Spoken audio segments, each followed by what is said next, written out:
Chapter 17. Summer had come again, and the doctor advised their going into the country. Kovrin had recovered. He had left off seeing the black monk, and he had only to get up his strength. Staying at his father-in-law's, who drank a great deal of milk, worked for only 2 hours out of the 24, and neither smoked nor drank wine. On the evening before Elijah's day, they had an evening service in the house. And when the deacon was handing the priest the censer, the immense old room smelt like a graveyard. And Kovrin felt bored. He went out into the garden. Without noticing the gorgeous flowers, he walked about the garden, sat down on a seat, then strolled about the park. Reaching the river, he went down and then stood lost in thought, looking at the water. The sullen pines with their shaggy roots, which had seen him a year before, so young, so joyful and confident, were not whispering now, but standing mute and motionless as though they did not recognize him. And indeed, his head was closely cropped, his beautiful long hair was gone, his step was lagging, his face was fuller and paler than last summer. He crossed by the footbridge to the other side, where the year before there had been rye, the oats stood, reaped, and lay in rows. The sun had set, and there was a broad stretch of glowing red on the horizon, a sign of windy weather next day. It was still looking in the direction from which the year before the black monk had first appeared.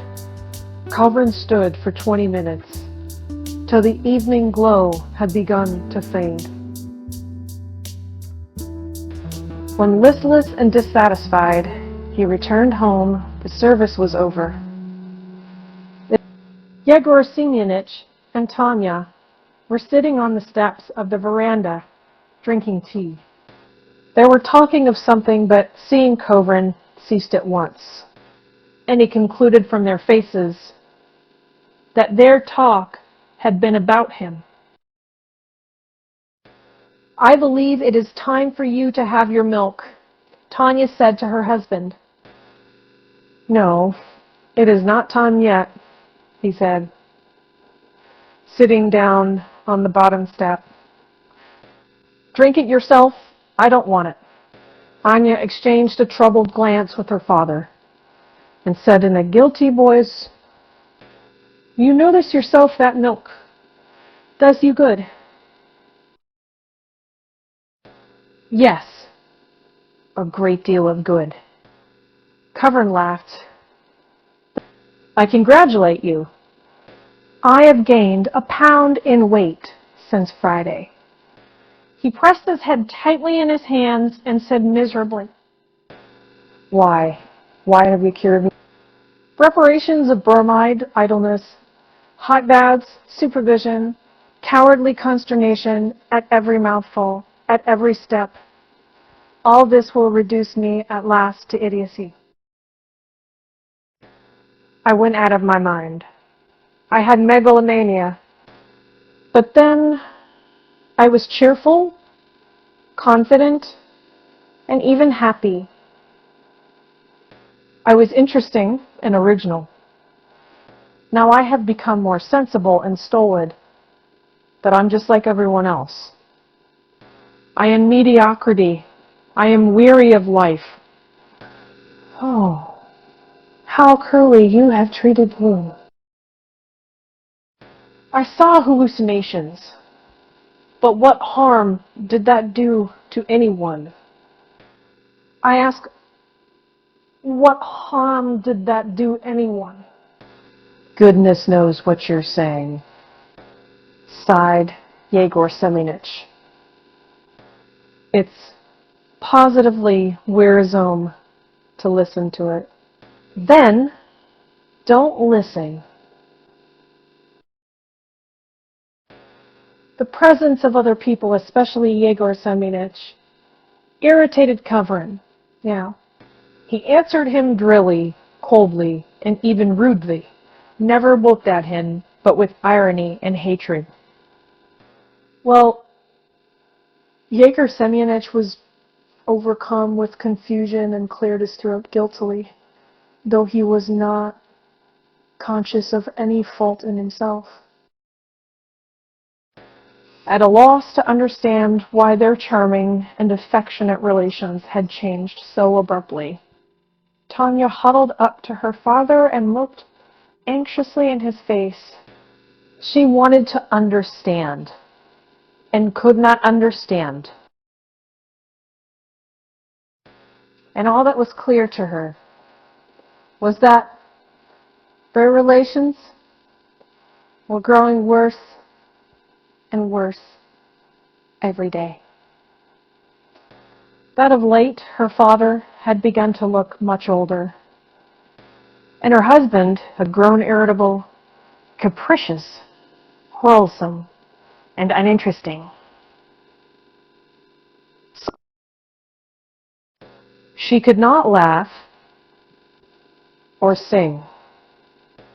At dinner she ate nothing, did not sleep for nights together, expecting something awful, and was so worn out that on one occasion she lay in a dead faint from dinner time till evening.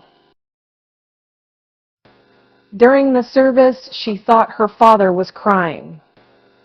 And now, while the three of them were sitting together on the terrace, she made an effort not to think of it. How fortunate Buddha, Mohammed, and Shakespeare were that they're kind relations. And doctors did not cure them of their ecstasy and their inspiration, said Kovri. If Mahound had taken bromide for his nerves, had worked only 2 hours out of the 24, and had drunk milk, that remarkable man would have left no more trace after him than his dog. Doctors and kind relations will succeed in stupefying mankind, in making mediocrity pass for genius, and in bringing civilization to ruin. If only you knew, Kovrin said with annoyance, how grateful I am to you.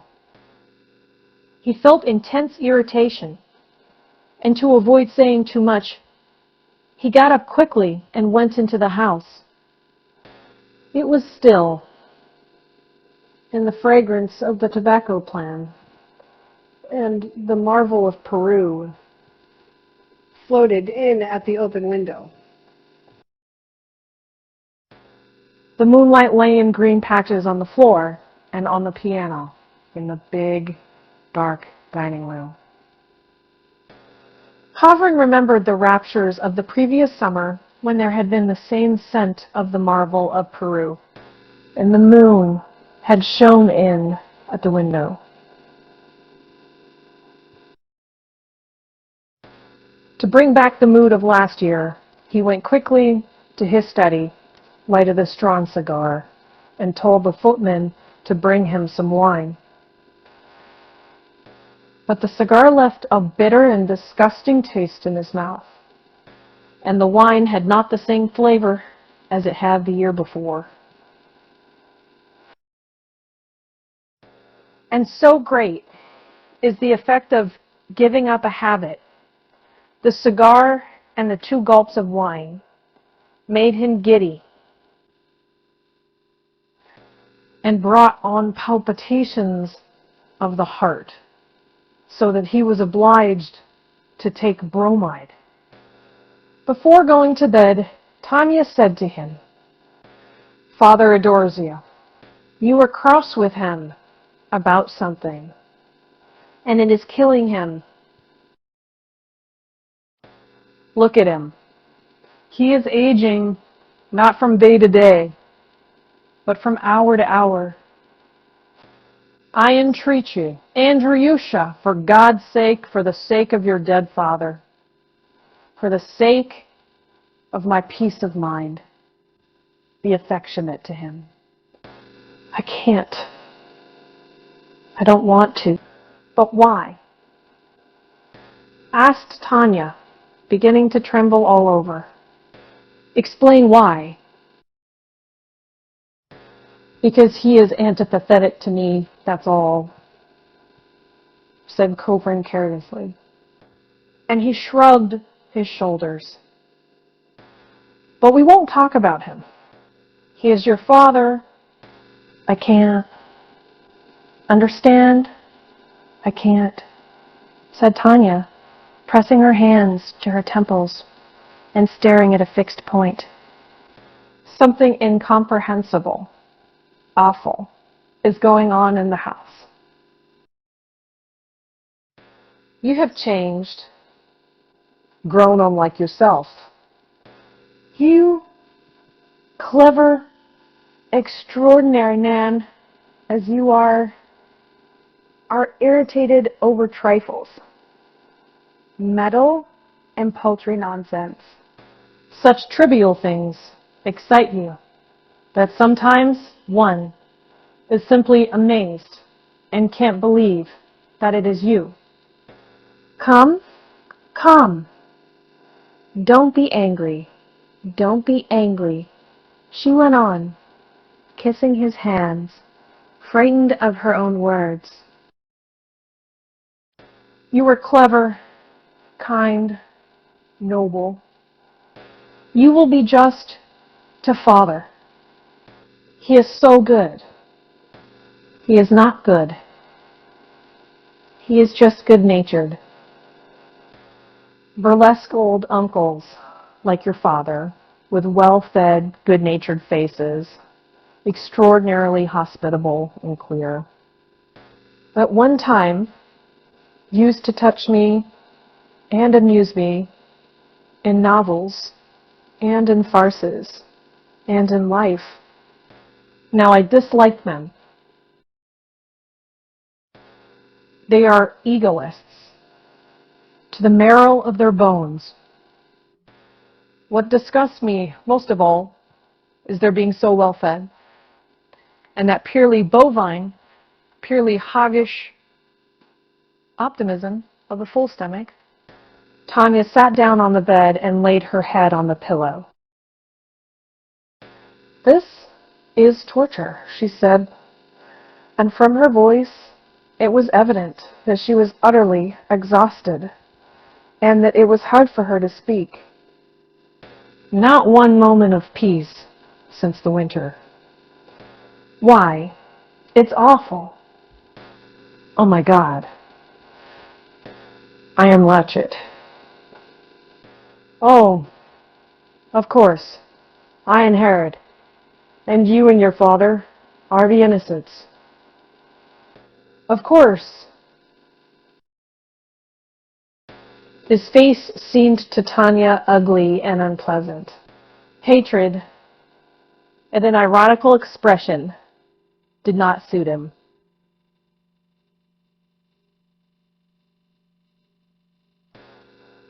And indeed, she had noticed before that there was something lacking in his face, as though ever since his hair had been cut, his face had changed too. She wanted to say something, wounding to him, but immediately she caught herself in this antagonistic feeling. She was frightened and went out of the bedroom. Chapter 18. Kobrin received a professorship at the university. The inaugural address was fixed for the 2nd of December, and a notice to that effect was hung up in the corridor at the university. But on the day appointed, he informed the student's inspector by telegram that he was prevented by illness from giving the lecture. He had hemorrhage from the throat. He was often spitting blood. but it happened 2 or 3 times a month that there was a considerable loss of blood. And then he grew extremely weak and sank into a drowsy condition. This illness did not particularly frighten him, as he knew that his mother had lived for 10 years or longer suffering from the same disease. And the doctors assured him that there was no danger, and had only advised him to avoid excitement, to lead a regular life, and to speak as little as possible.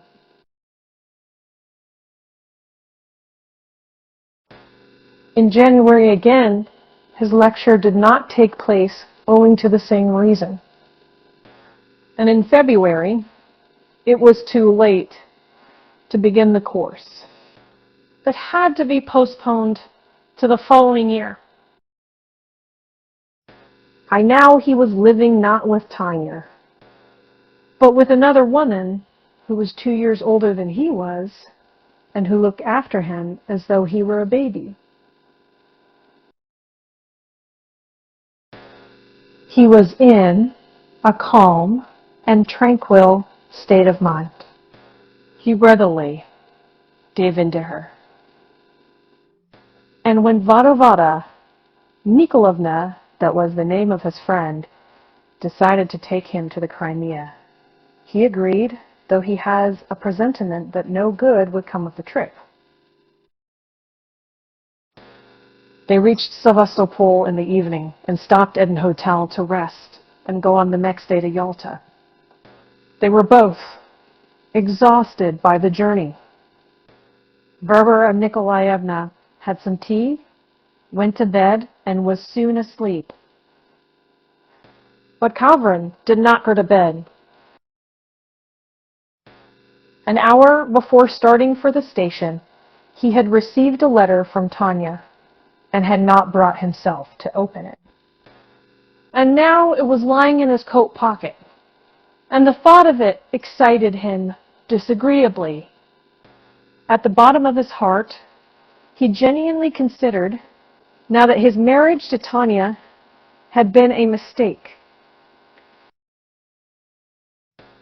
he was glad that their separation was final, and the thought of that woman, who in the end had turned into a living relic, still walking about. Though everything seemed dead in her except her big, staring, intelligent eyes, the thought of her roused in him nothing but pity and disgust with himself. The handwriting on the envelope reminded him how cruel and unjust he had been 2 years before. How he had worked off his anger at his spiritual emptiness, his boredom, his loneliness, and his dissatisfaction with life by revenging himself on people in no way to blame.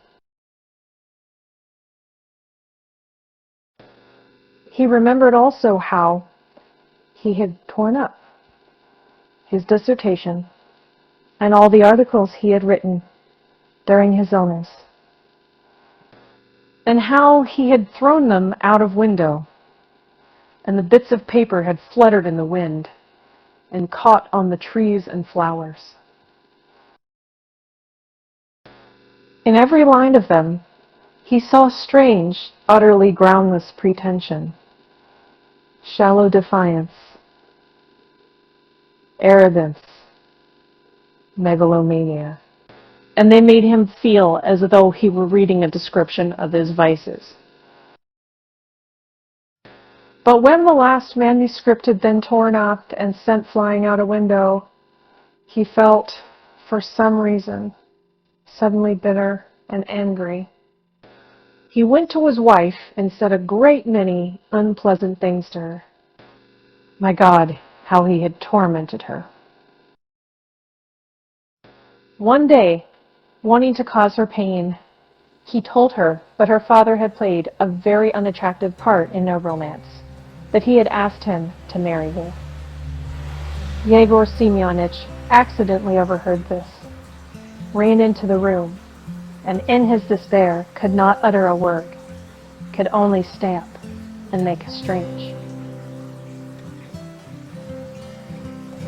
bellowing sound as though he had lost the power of speech. And Tanya, looking at her father, had uttered a heart-rending shriek and had fallen into a swoon. It was hideous. All this came back into his memory as he looked at the familiar writing. Kumbrin went out onto the balcony. It was still warm weather, and there was a smell of the sea. The wonderful bay reflected the moonshine and the lights, and was of a color for which it was difficult to find a name. It was a soft and tender blending of bark blue and green. In places the water was like blue vitriol, and in places it seemed as though the moonlight were liquefied and filling the bay instead of water. And what harmony of colors! What an atmosphere of peace, calm, and sublimity.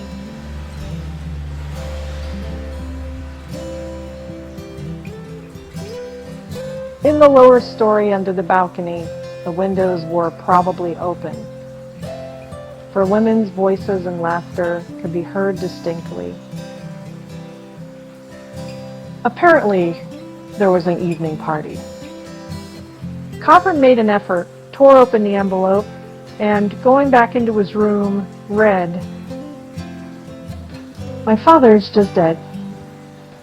I owe that to you, for you have killed him.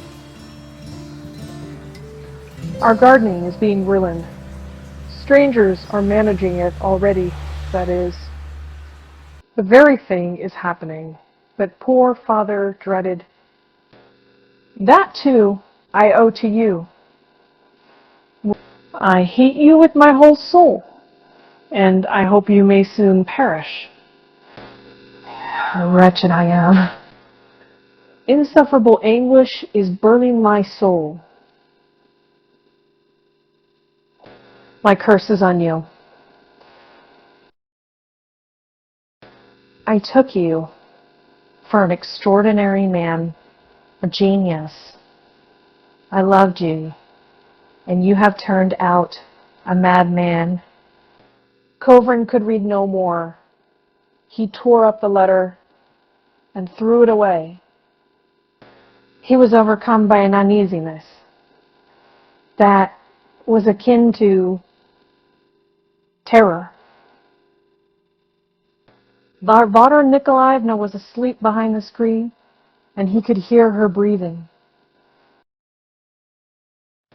From the lower story came the sounds of laughter and women's voices, but he felt as though in the whole hotel there were no living soul but him.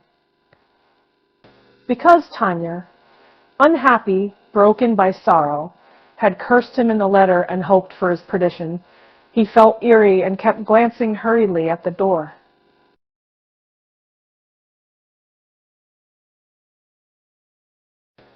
As though he were afraid that the uncomprehended force, which 2 years before had wrought such havoc in his life, and in the life of those near him, might come into the room and master him once more.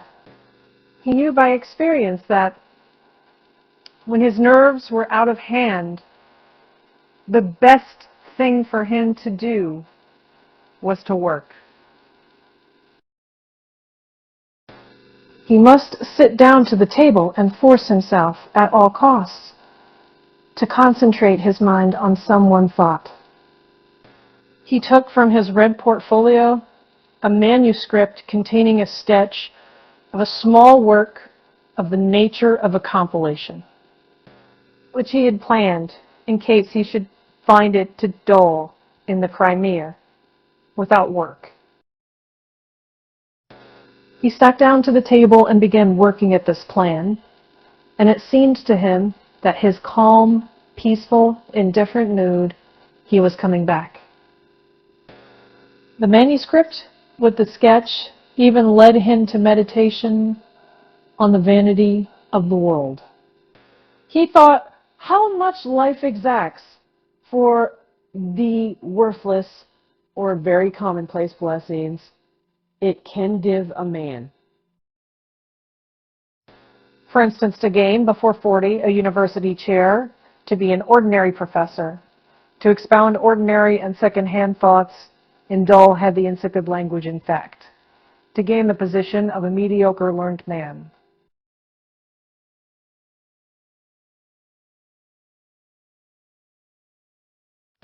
He, Kavran, had to study for 15 years, to work day and night, to endure a terrible mental illness, to experience an unhappy marriage, and to do a great number of stupid and unjust things, which it would have been pleasant not to remember.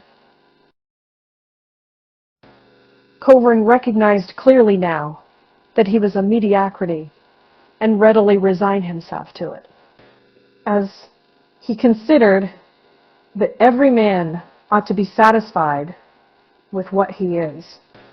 The plan of the volume would have soothed him completely, but the torn letter showed white on the floor and prevented him from concentrating his attention. He got up from the table, picked up the pieces of the letter, and threw them out of the window. But there was a light wind blowing from the sea, and the bits of paper were scattered on the windowsill.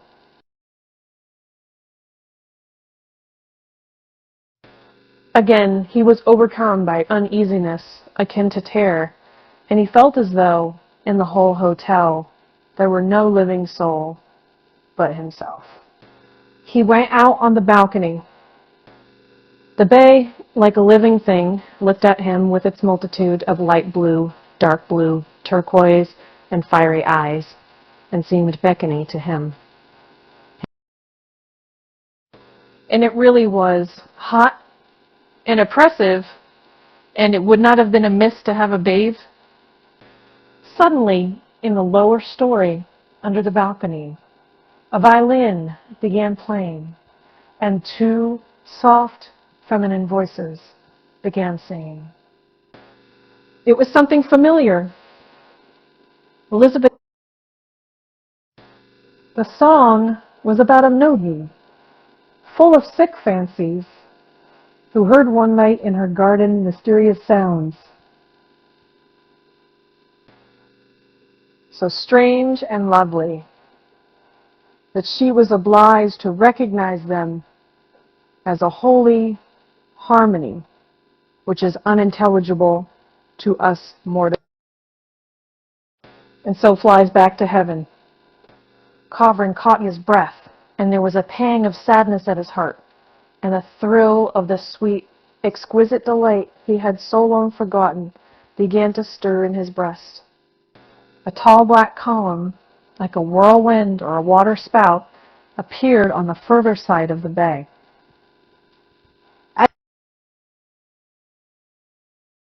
It moved with fearful rapidity across the bay towards the hotel, growing smaller and darker as it came, and Kavran and only just had time to get out of the way to let it pass.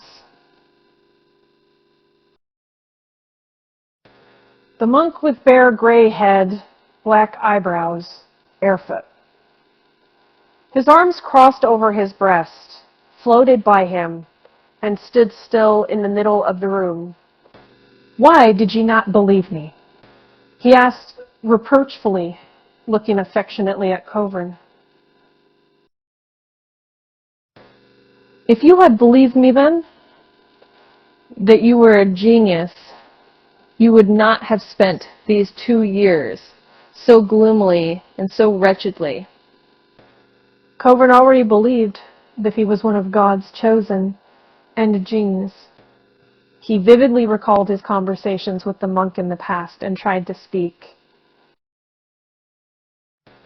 But the blood flowed from his throat onto his breast, and not knowing what he was doing, he passed his hands over his breast, and his cuffs were soaked with blood.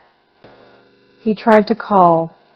Varvara Nikolaevna was asleep behind the screen. He made an effort and said, "Tanya."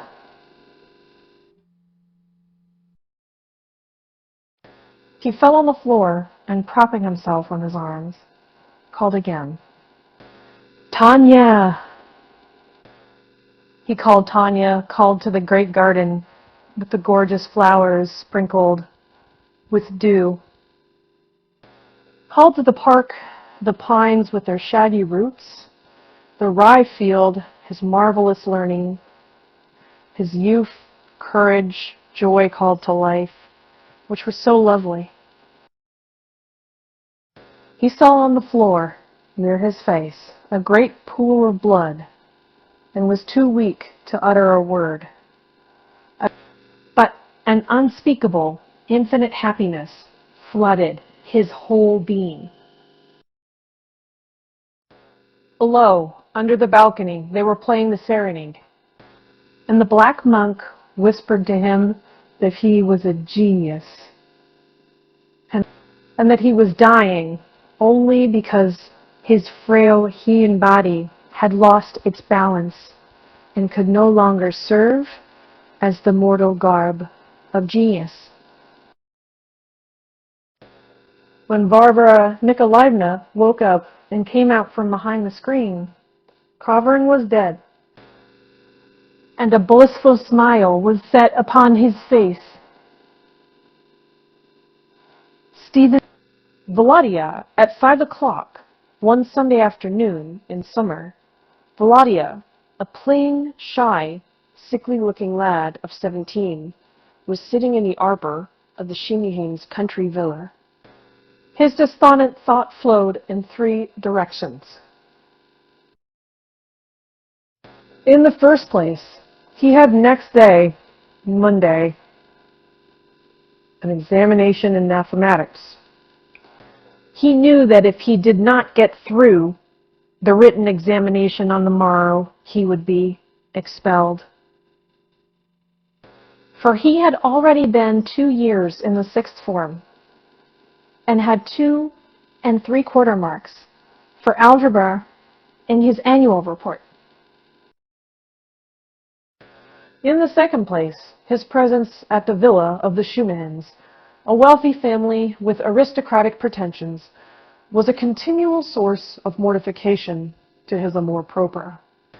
It seemed to him that Madame Shumihin looked upon him and his maman as poor relations and dependents, that they laughed at his maman and did not respect her.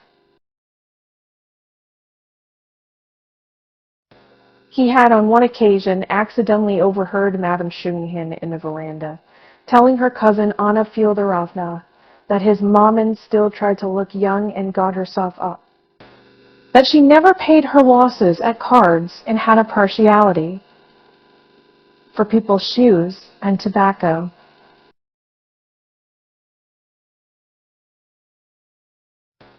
Every day, Volodya besought his maman not to go to the Shumihins, and drew a picture of the humiliating part she played with these gentlefolk. He tried to persuade her, said rude things, but she, a frivolous, pampered woman, who had run through 2 fortunes, her own and her husband's, in her time, and always gravitated towards acquaintances of high rank, did not understand him. And twice a week Volodya had to accompany her to the villa he hated. In the third place, the youth could not for one instant get rid of a strange, unpleasant feeling which was absolutely new to him. It seemed to him that he was in love with Anna Fyodorovna, the Shumihin's cousin, who was staying with them. She was a vivacious, loud-voiced, laughter-loving, healthy, and vigorous lady of 30, with rosy cheeks, plump shoulders, a plump round chin, and a continual smile on her thin lips. She was neither young nor beautiful. Volodya knew that perfectly well, but for some reason he could not help thinking of her. Looking at her while she shrugged her plump shoulders and moved her flat back as she played croquet.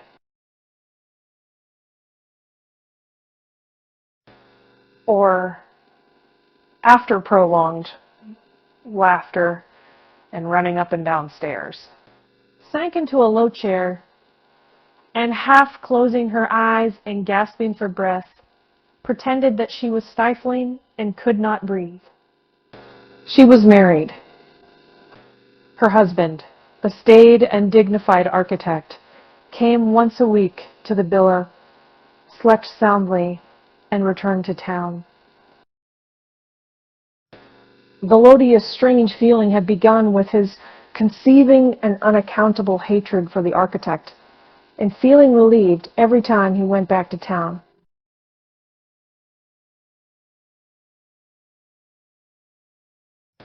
Now, sitting in the arbor, thinking of his examination next day and of his maman, at whom they laughed, he felt an intense desire to see Nita. That was what the Shumihins called Anna Fyodorovna, to hear her laughter and the rustle of her dress.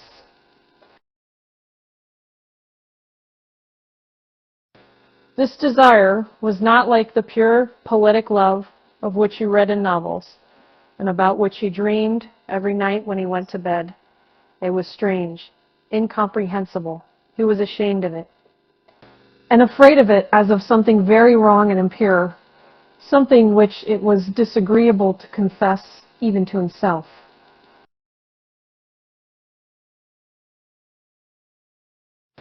It's not love, he said to himself. One can't fall in love with women of 30 who are married.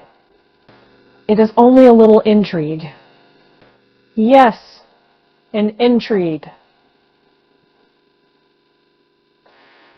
Pondering on the intrigue, he thought of his uncontrollable shyness, his lack of mustache, his freckles, his narrow eyes, and put himself in his imagination side by side with Nuda, and the juxtaposition seemed to him impossible. Then he made haste to imagine himself bold, handsome, witty, dressed in the latest fashion, when his dreams were at their height, as he sat huddled together and looking at the ground in a dark corner of the arbor. He heard the sound of light footsteps. Someone was coming slowly along the avenue. Soon, the steps stopped, and something white gleamed in the entrance. Is there anyone here? Asked a woman's voice. Volodya recognized the voice and raised his head in affright. Who is here? Asked Nyuta, going into the arbor. Ah, it is you, Volodya. What are you doing here? Thinking. And how can you go on thinking, thinking, thinking? Listen, that's the way to go on of your mind. Volodya got up and looked in a dazed way at Nuda. She had only just come back from bathing. Over her shoulder, there was hanging a sheet and a rough towel. And from under the white silk kerchief on her head, he could see the wet hair sticking to her forehead. There was the cool, damp smell of the bathhouse and of almond soap still hanging about her. She was out of breath from running quickly. The top button of her blouse was undone, so that the boy saw her throat and bosom. Why don't you say something? Said Nuta, looking her capital, looking a Volgia, up and down. It's not polite to be silent when a lady talks to you, right? What a clumsy seal you are, though, Volodya. You always sit saying nothing, thinking like some philosopher. There's not a spark of life or fire in you. You are really horrid. At your age, you ought to be living and skipping and jumping, chattering, flirting, falling in love. Volodya looked at the sheet that was held by a plump white hand and thought. He's mute, said Nyuta with wonder. It is strange, really. Listen. Be a man. Come.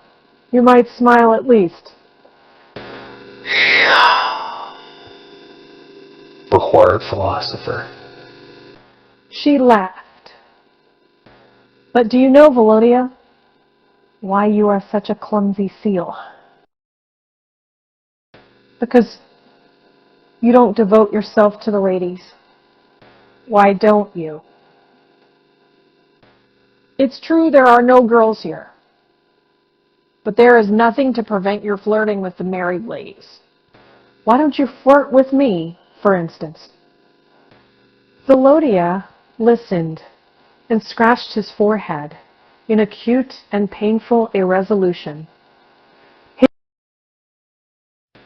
It's only very proud people who are silent and love solitude, Nyuta went on, pulling his hand away from his forehead. You are proud, Volodya. Why do you look at me like that from under your brows? Look me straight in the face, if you please. Yes, now then, clumsy seal. Volodya made up his mind to speak. Wanting to smile, he twitched his lower lip, blinked, and again put his hand to his forehead. I love you, he said. Nyuta raised her eyebrows in surprise and laughed. What do I hear? She sang, as prima donnas sing at the opera when they hear something awful. What? What did you say? Say it again. Say it again. I love you, repeated Volodya. And without his will's having any part in his action, without reflection or understanding, he took half a step towards Nyuta and clutched her by the arm. Everything was dark before his eyes, and tears came into them. The whole world was turned into one big rough towel, which smelt of the bathhouse. Bravo! Bravo! He heard a merry laugh. Why don't you speak? I want you to speak. Well, seeing that he was not prevented from holding her arm, Volodya glanced at Nyuta's laughing face and clumsily, awkwardly put both arms round her waist, his hands meeting behind her back. He held her round the waist with both arms, while putting her hands up to her head, showing the dimples in her elbows. She set her hair straight under the kerchief and said in a calm voice, "You must be tactful, polite, charming, and you can only become that under feminine influence. But what a wicked, angry face you have. You must talk, laugh." Yes, Volodya, don't be surly. You are young, and you'll have plenty of time for philosophizing. Come, let go of me. I'm going. Let go. Without effort, she released her waist and, humming something, walked out of the arbor. Volodya was left alone. He smoothed his hair, smiled, and walked 3 times to and fro across the arbor. Then he sat down on the bench and smiled again. He felt insufferably ashamed, so much so that he wondered that human shame could reach such a pitch of acuteness and intensity. Shame made him smile, gesticulate, and whisper some disconnected words. He was ashamed that he had been treated like a small boy, ashamed of his shyness, and most of all, that he had had the audacity to put his arms round the waist of a respectable married woman. As it seemed to him, he had neither through age, nor by external quality, nor by social position, any right to do so. He jumped up, went out of the arbor, and, without looking round, walked into the recesses of the garden furthest from the house.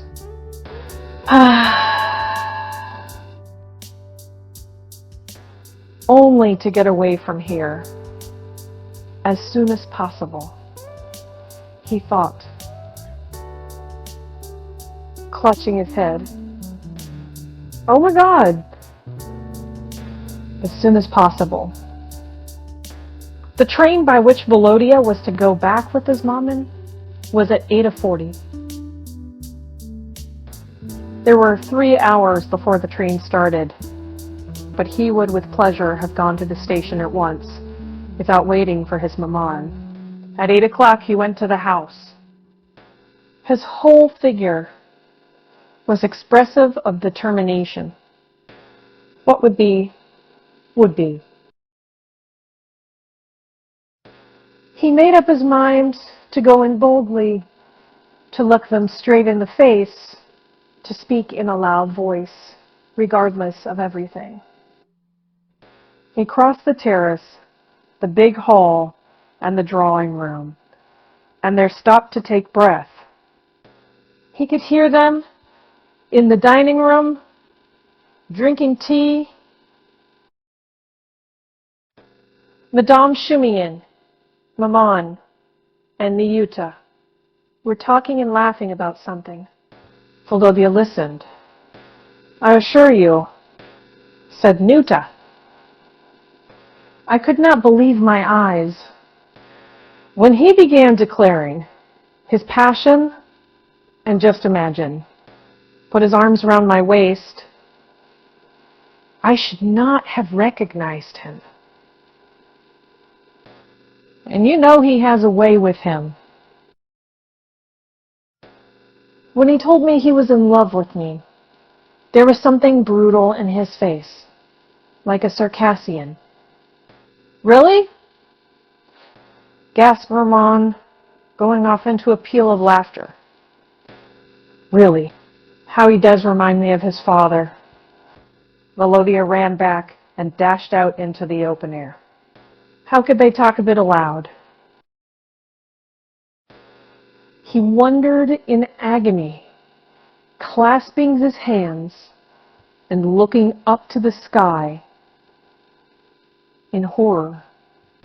They talk aloud in cold blood, and Maman laughed. Maman, oh my God, why did it thou give me such a mother? Why? But he had to go to the house, come what might.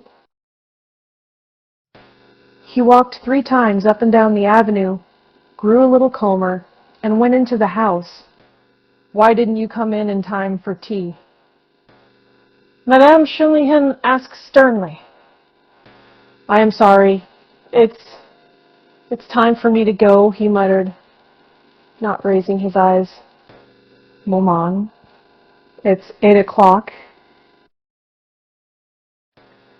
You go alone, my dear, said his maman languidly. I'm staying the night with Lily. Goodbye, my dear. Let me make the sign of the cross over you. She made the sign of the cross over her son and said in French, turning to Nuta, "He's rather like Lermontov, isn't he?" Saying goodbye after a fashion without looking anyone in the face, Volodya went out of the dining room. 10 minutes later, he was walking along the road to the station and was glad of it. Now he felt neither frightened nor ashamed. He breathed freely and easily.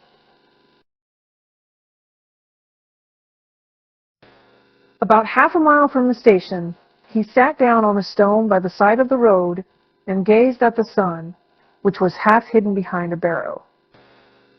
There were lights already here and there at the station, and one green light glimmered dimly, but the train was not yet in sight.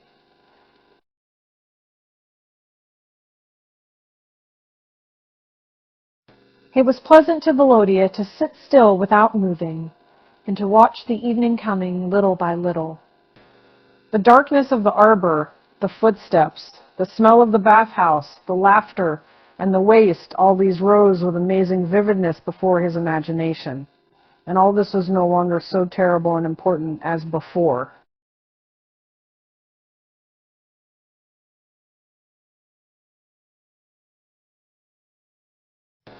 It's of no consequence. She did not pull her hand away and laughed when I held her by the waist, he thought. So she must have liked it. If she had disliked it, she would have been angry. And now Volodya felt sorry that he had not had more boldness there, in the arbor. He felt sorry that he was so stupidly going away. And he was by now persuaded that if the same thing happened again, he would be bolder and look at it more simply. And it would not be difficult for the opportunity to occur again. They used to stroll about for a long time after supper at the Shumahins. If Volodya went for a walk with Nuta in the dark garden, there would be an opportunity. I will go back, he thought, and will go by the morning train tomorrow. I will say, I have missed the train. And he turned back. Madame Shumihin, Maman, Nuta, and one of the nieces were sitting on the veranda playing Vint. When Volodya told them the lie that he had missed the train, they were uneasy that he might be late for the examination day and advised him to get up early. All the while they were playing, he sat on one side, greedily watching Yuta, and waited. He already had a plan prepared in his mind. He would go up to Nuta in the dark, would take her by the hand, then would embrace her. There would be no need to say anything, as both of them would understand without words. Now, whatever made you can. Listen. But after supper, the ladies did not go for a walk in the garden, but went on playing cards. They played till 1 o'clock at night, following the brook, and then broke up to go to bed. How stupid it all is! Volodya thought with vexation as he got into bed.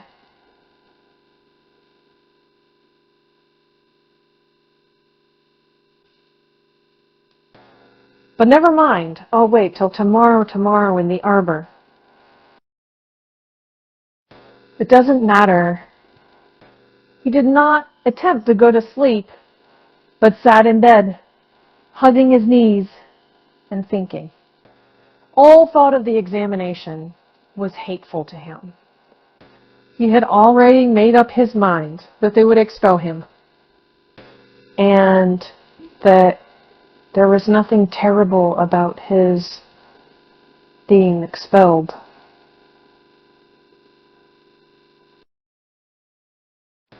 On the contrary, it was a good thing. A very good thing, in fact. Next day, he would be as free as a bird. He would put on ordinary clothes instead of his school uniform, would smoke openly, come out here, and make love to Nuta when he liked. And he would not be a schoolboy, but a young man. And as for the rest of it, let us call the career a future that was clear.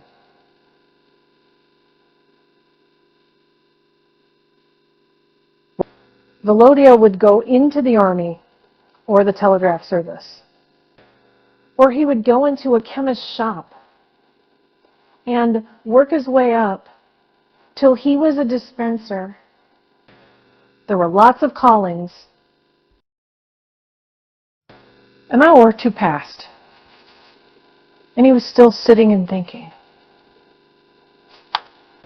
Towards 3 o'clock, when it was beginning to get light, the door creaked cautiously, and his maman came into the room. "Aren't you asleep?" she asked. Yawning. "Go to sleep. I've only come in for a minute. I am only fetching the drops." "What for?" "Poor Lily has got spasms again." "Go to sleep, my child. Your examination's tomorrow." She took a bottle of something out of the cupboard, went to the window, read the label, and went away. "Maria Leontievna, those are not the drops."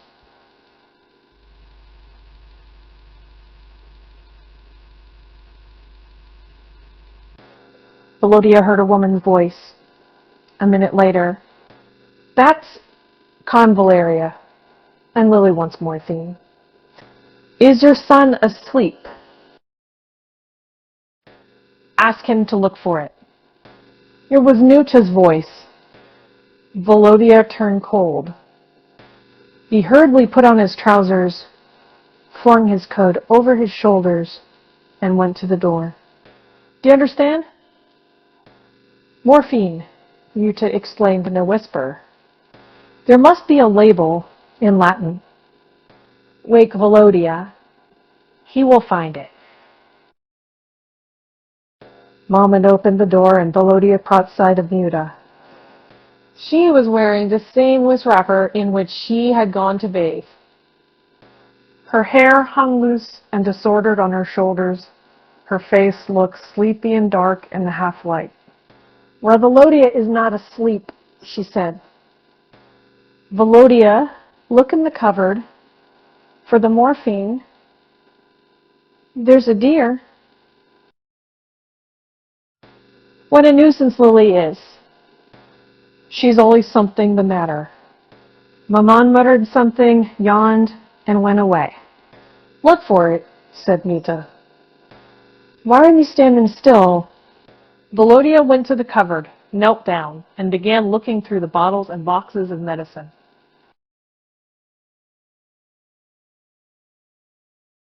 His hands were trembling, and he had a feeling in his chest and stomach as though cold waves were running all over his inside.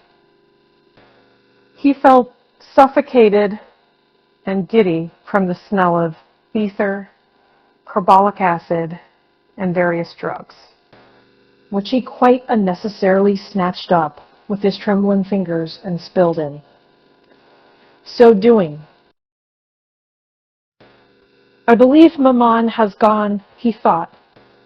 "That's a good thing, a good thing." "Will you be quick?" said Nuta, drawling. "In a minute." "Here, I believe this is morphine," said Volodya, reading on one of the labels the word morph.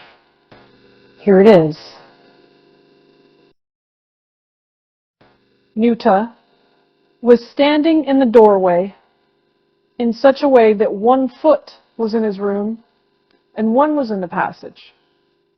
She was tidying her hair, which was difficult to put in order because it was so thick and long, and looked absent-mindedly at Volodya.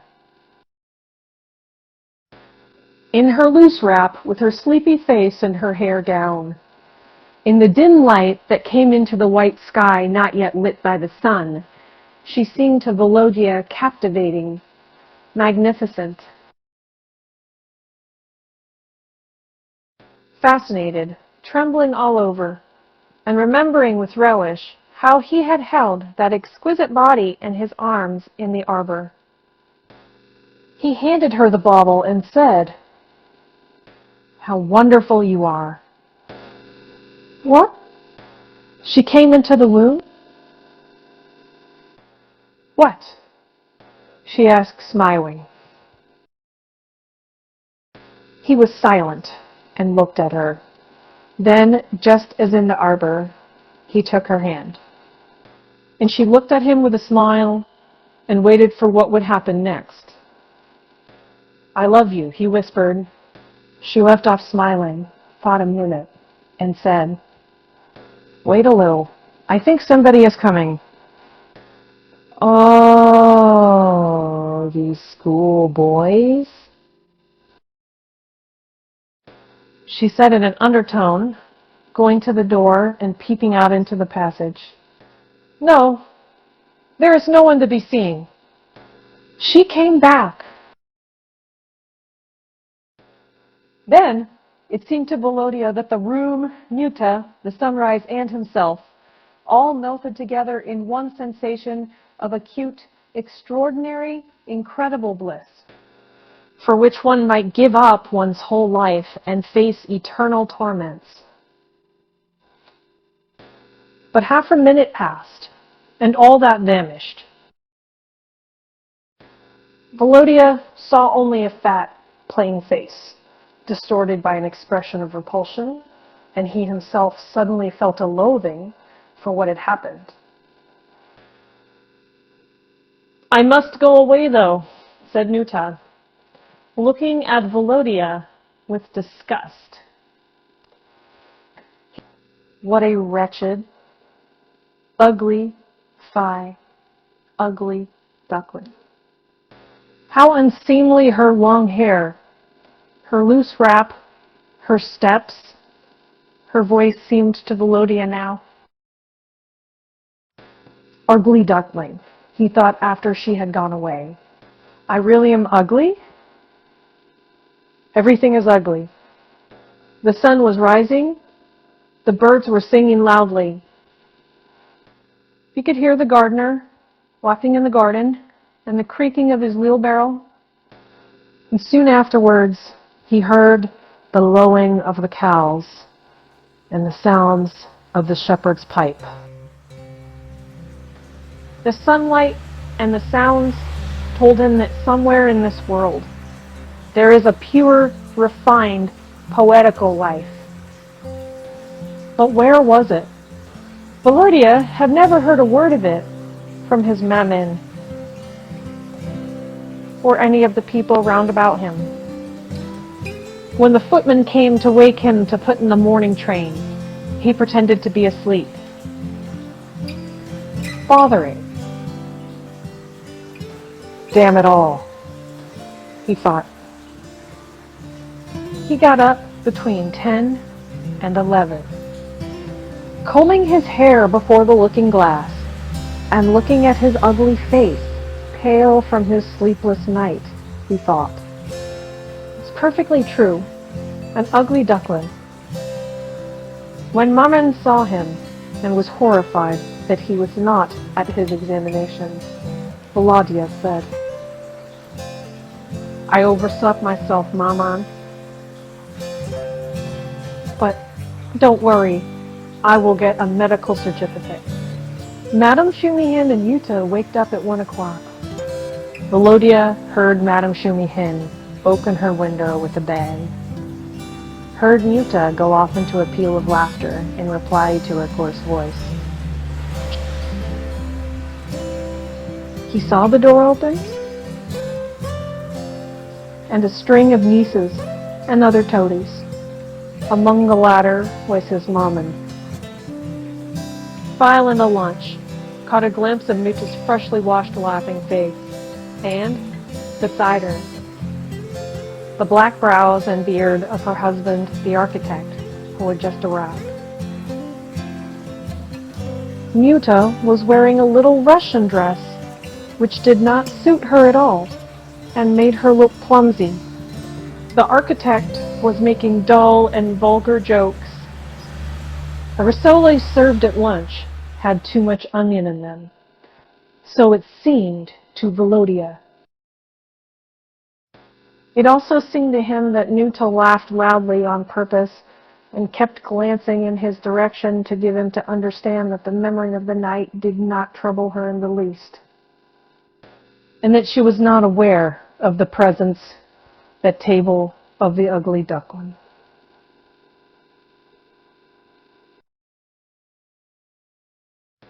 At 4 o'clock, Volodya drove to the station with his maman. Foul memories, the sleepless night, the prospect of expulsion from school, the stings of conscience, all roused in him now an oppressive, gloomy anger. He looked at maman's sharp profile, at her little nose, and at the raincoat, which was a present from Muta, and muttered, "Why do you powder? It's not becoming at your age. You make yourself up.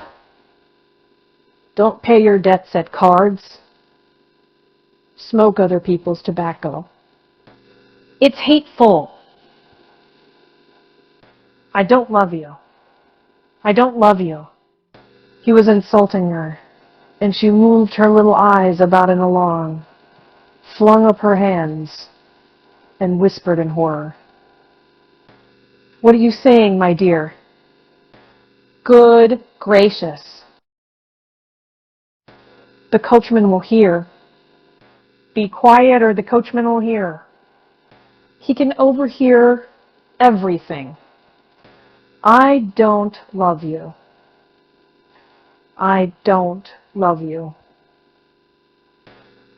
He went on, breathlessly. "You've no soul and no morals. Don't dare to wear that raincoat. Do you hear? Or else I will tear it into rags. Control yourself, my child." Maman wept. "The coachman can hear. And where is my father's fortune? Where is your money? You have wasted it all. I am not ashamed of being poor, but I am ashamed of having such a mother. When my schoolfellows ask questions about you, I always blush." In the train, they had to pass 2 stations before they reached the town. Volodya spent all the time on the little platform between 2 carriages and shivered all over. He did not want to go into the compartment because there the mother he hated was sitting.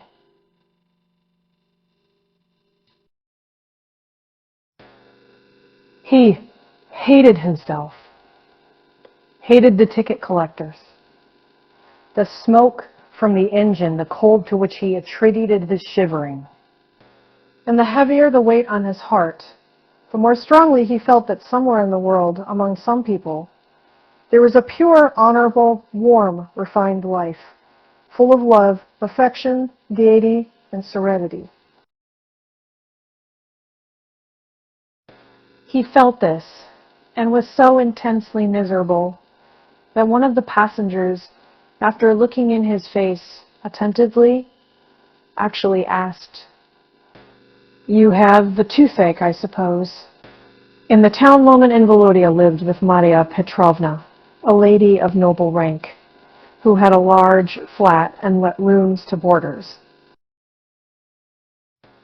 Maman had 2 rooms, one with windows, and 2 pictures, in gold frames hanging on the walls, in which her bed stood, and in which she writhed, and a little dark room opening out of it, in which Volodya lived.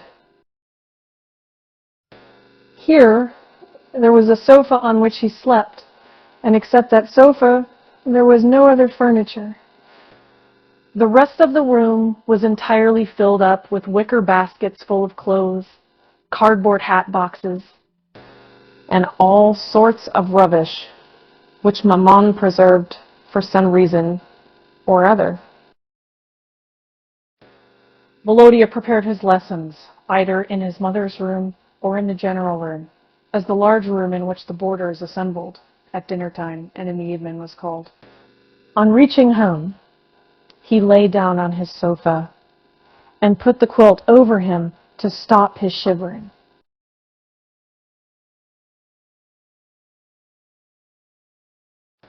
The cardboard hat boxes, the wicker baskets, and the other rubbish reminded him that he had not a room of his own,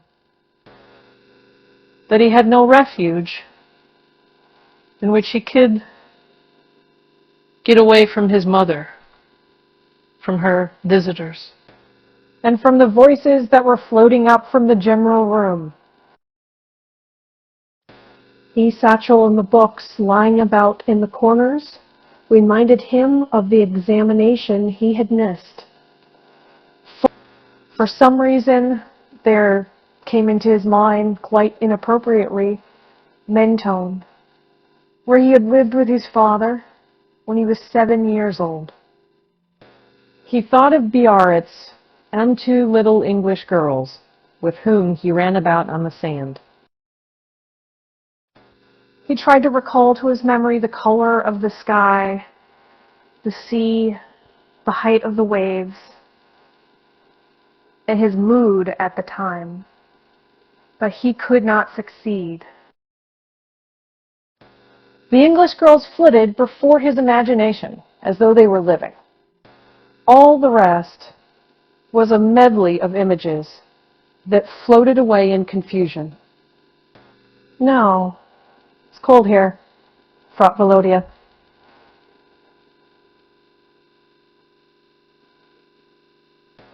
He got up, put on his overcoat, and went into the general room. There they were, drinking tea. There were 3 people at the samovar: Maman, an old lady with tortoiseshell pince-nez who gave music lessons, and Augustin Knowledge, an elderly and very stout Frenchman who was employed at a perfumery factory. "I have had no dinner today," said Maman. "I ought to send the maid to buy some bread."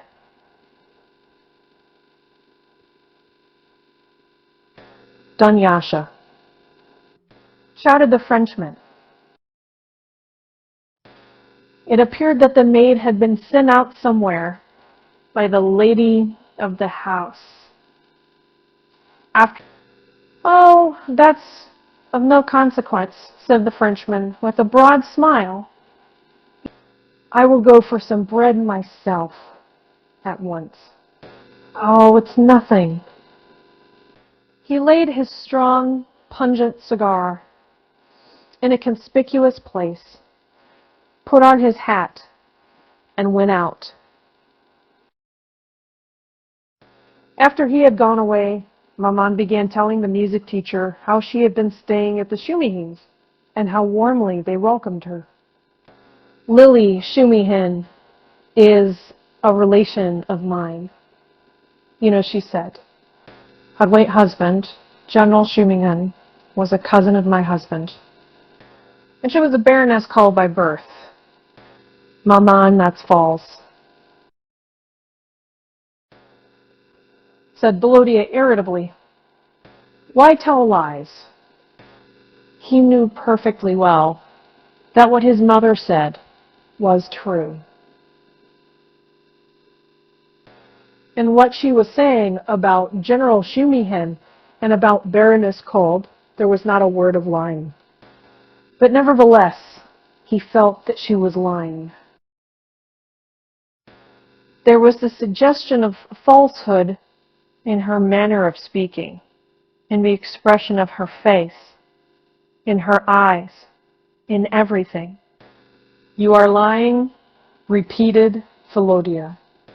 And he brought his fists down on the table with such force that all the crockery shook and Maman's tea was spilt over. "So, why you talk about generals and baronesses?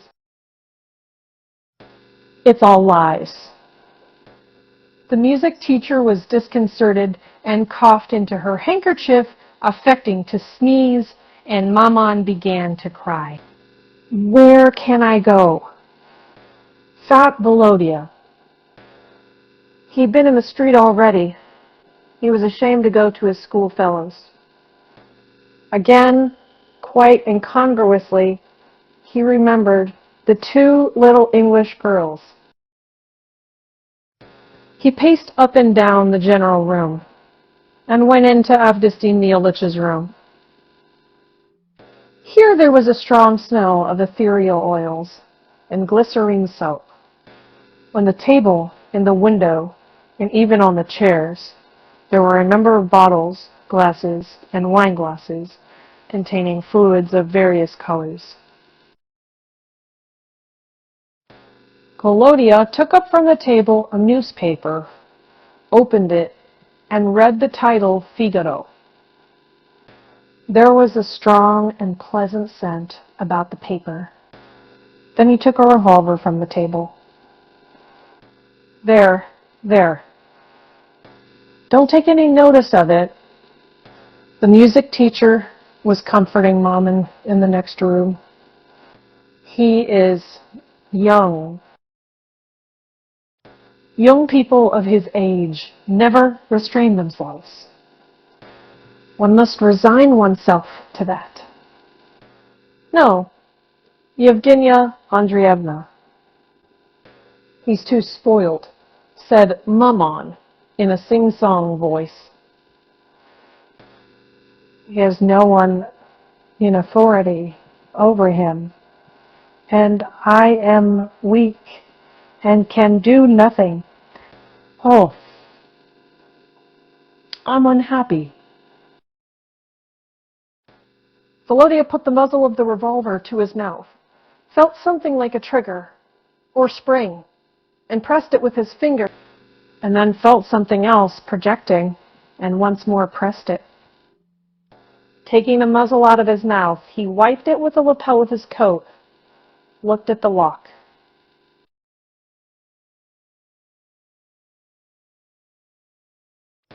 He had never in his life taken a weapon in his hand before. "I believe one ought to raise this," he reflected.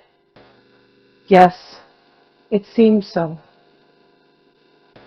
Avdotya Ilyitch went into the general room and with a laugh began telling them about something. Volodya put the muzzle in his mouth again, pressed it with his teeth, and pressed something with his fingers. There was a sound of a shot. Something hit Volodya in the back of his head with terrible violence, and he fell on the table with his face downwards, among the bottles and glasses.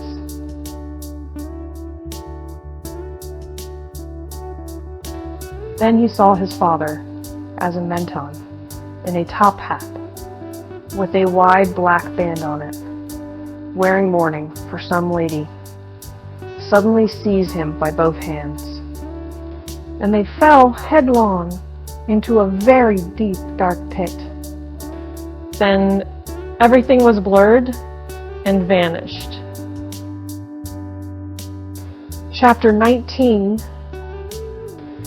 Through causes, which it is not the time to go into in detail, I had to enter the service of a Petersburg official called Orlov in the capacity of a footman. He was about 35 and was called Georgy Ivanitch. I entered this Orlov service on account of his father, a prominent political man whom I looked upon as a serious enemy of my cause. I reckoned that living with the son, from the conversations I should hear, and from the letters and papers I should find on the table, learn every detail of the father's plans and intentions. As a rule, at 11 o'clock in the morning, the electric bell rang in my footman's quarters to let me know that my master was awake. When I went into the bedroom with his polished shoes and brushed clothes, Georgy Ivanitch would be sitting in his bed with a face that looked not drowsy, but rather exhausted by sleep. And he would gaze off in one direction without any sign of satisfaction at having waked. I helped him to dress, and he let me do it with an air of reluctance, without speaking or noticing my presence.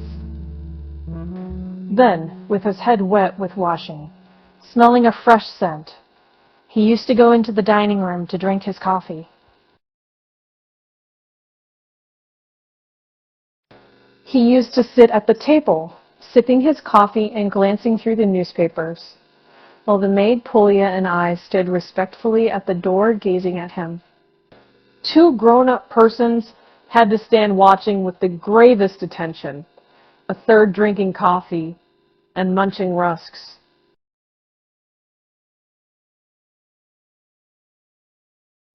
It was probably ludicrous and grotesque, but I saw nothing humiliating in having to stand near the door, though I was quite as well born and well educated as Orlov himself.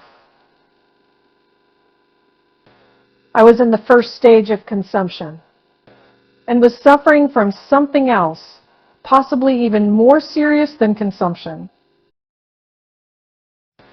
I don't know whether it was the effect of my illness or of an incipient change in my philosophy of life, of which I was not conscious at the time. But I was day by day more possessed by a passionate, irritating longing for ordinary, everyday life. I yearned for mental tranquility, health, fresh air, good food. I was becoming a dreamer, and like a dreamer, I did not know exactly what I wanted. Sometimes I felt inclined to go into a monastery, to sit there for days together by the window and gaze at the trees and the fields. Sometimes I fancied I would buy 15 acres of land and settle down as a country gentleman. Sometimes I inwardly vowed to take up science and become a professor at some provincial university. I was a retired Navy lieutenant. I dreamed of the sea, of our squadron, and of the corvette in which I had made the cruise round the world. I longed to experience again the indescribable feeling when walking in the tropical forest or looking at the sunset in the Bay of Bengal. One is thrilled with ecstasy and at the same time homesick. I dreamed of mountains, women, music, and with the curiosity of a child, I looked into people's faces, listened to their voices. And when I stood at the door and watched Orlov sipping his coffee, I felt not a footman, but a man interested in everything in the world, even in Orlov. In appearance, Orlov was a typical Petersburger with narrow shoulders, a long waist, sunken temples, eyes of an indefinite color, and scanty, dingy-colored hair, beard and mustaches. His face had a stale, unpleasant look, though it was studiously cared for. It was particularly unpleasant when he was asleep or lost in thought.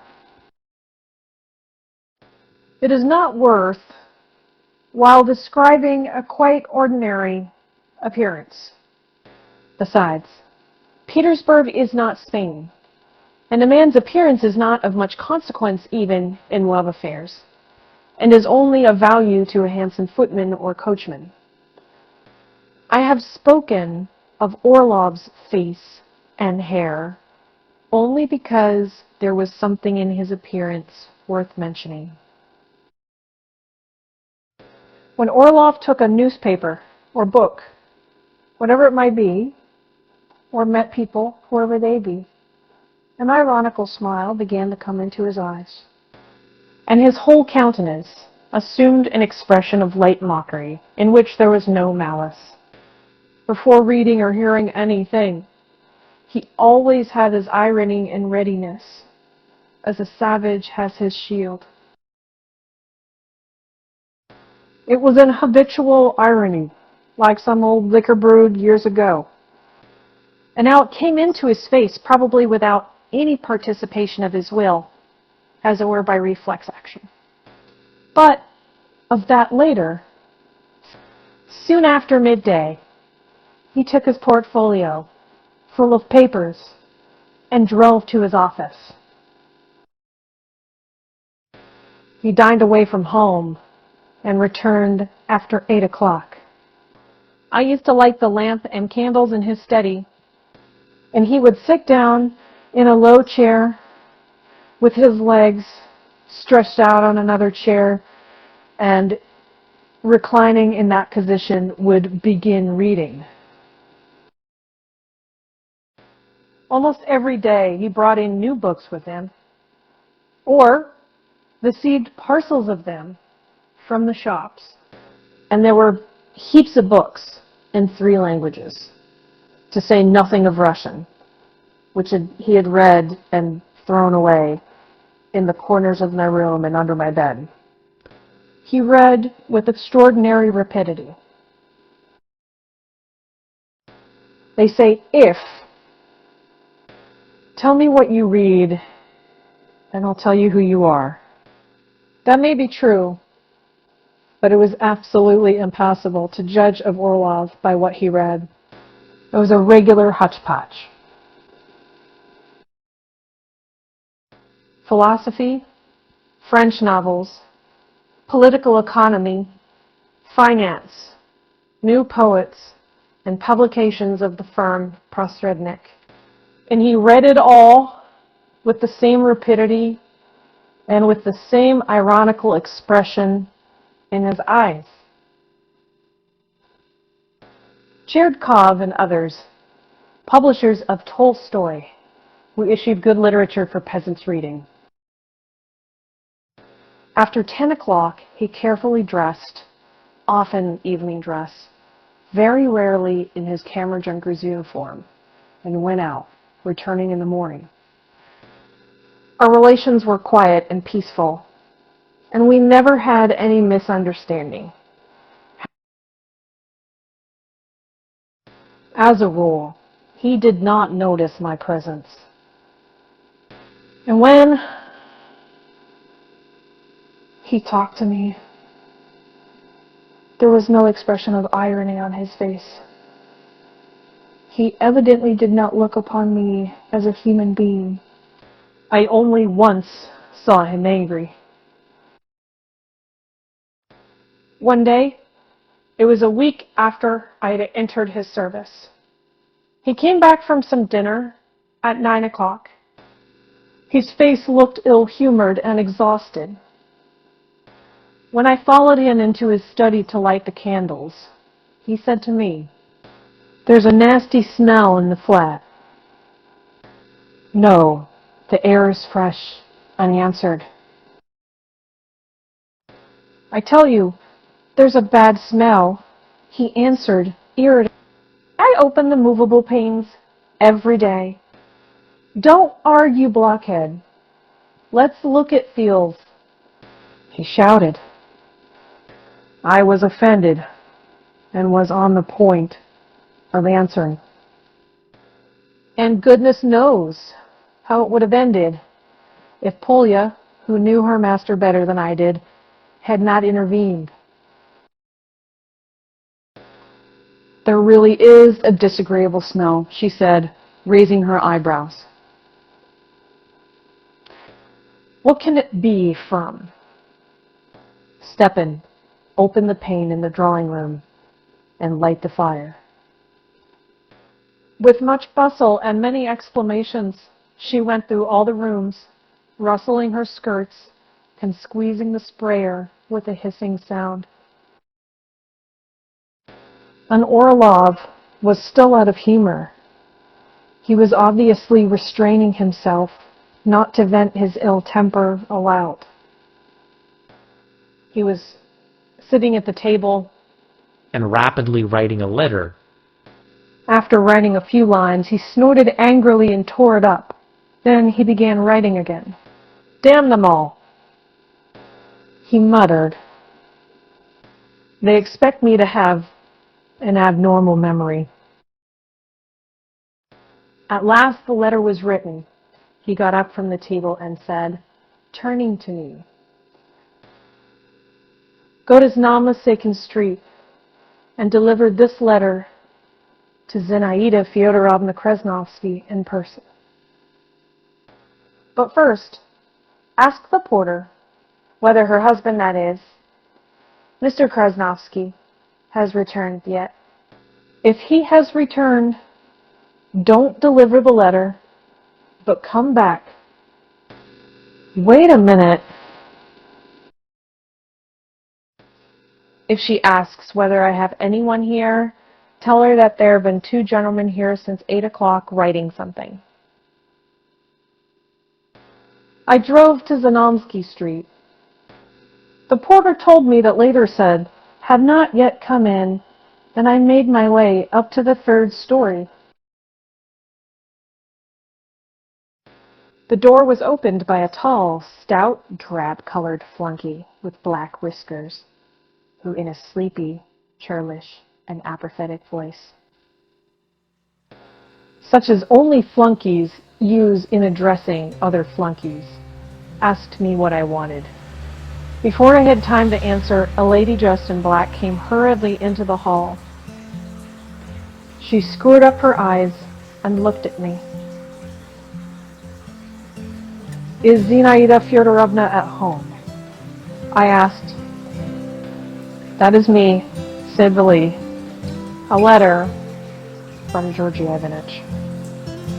She tore the letter open impatiently and holding it in both hands, so that I saw her sparkling diamond rings, she began reading. I made out a pale face with soft lines, a prominent chin, and long dark lashes. From her appearance, I should not have judged the lady to be more than 25. Given my thanks and my greetings, she said when she had finished the letter, is there anyone with Georgy Ivanitch?